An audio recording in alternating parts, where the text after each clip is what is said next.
Assalamualaikum warahmatullahi wabarakatuh. Insan muda yang dirahmati oleh Allah Subhanahu wa taala.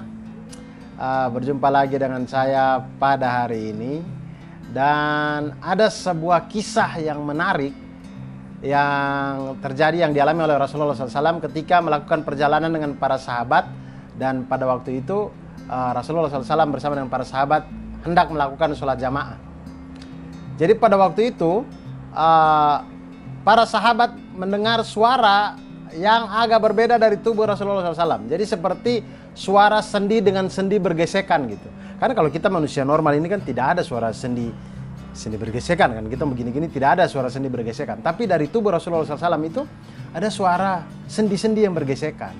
Kemudian para sahabat kemudian bertanya kepada Rasulullah SAW, ya Rasulullah, apakah engkau sakit? Gitu. Khawatir para sahabat. Para sahabat bertanya, kemudian Rasulullah SAW menjawab, tidak, saya tidak sakit. Lalu para sahabat ini masih penasaran nih, tapi tadi ada suara-suara itu. Kemudian bertanya lagi, ya Rasulullah, sungguh tadi waktu sholat kami mendengar ada suara-suara sendi dan sendi bergesekan waktu Anda sholat gitu. Ada apa gerangan gitu. Kemudian Rasulullah SAW akhirnya menjawab bahwa sesungguhnya saya sedang menahan lapar.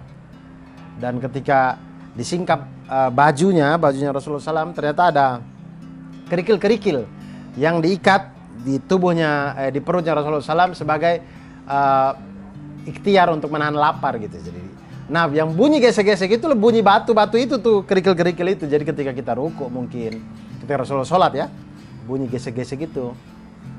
Nah kemudian para sahabat tuh merasa bahwa ya, kenapa tidak ngomong ya Rasulullah, maksudnya kami punya makanan, Anda tinggal bilang kami kasih gitu. Kemudian jawaban dari Rasulullah SAW inilah yang akan patut untuk kita renungi gitu. Jadi Rasulullah SAW menjawab bahwa saya tahu kalian pasti akan kasih. Jangankan makanan, saya kalau minta itu kalian harta pun kalian akan kasih. Bahkan nyawa sekalipun juga kalian akan kasih. Karena sebagai bukti cinta kalian gitu, pasti kalian akan kasih, saya tahu.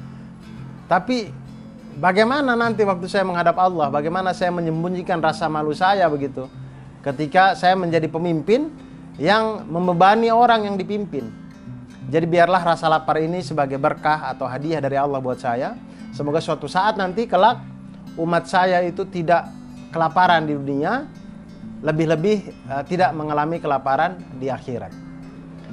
Jadi itu jawaban dari Rasulullah SAW yang kalau kita pikir-pikir ya, kita dalam berpuasa ini kita merasa lapar dan segala macam. Rasulullah SAW kalau rasa lapar kita adalah 5, Rasulullah SAW itu mengalami rasa lapar 2-3 kali lipat dari itu. Bisa 10, bisa di 15 tingkatannya. Jadi apa yang kita lalui dalam bulan Ramadan ini tidak ada apa-apanya dibandingkan dengan apa yang sudah dilalui oleh Nabi Muhammad SAW. Jadi mari kita teladani itu, contohi itu, dan bersabar dalam hidup.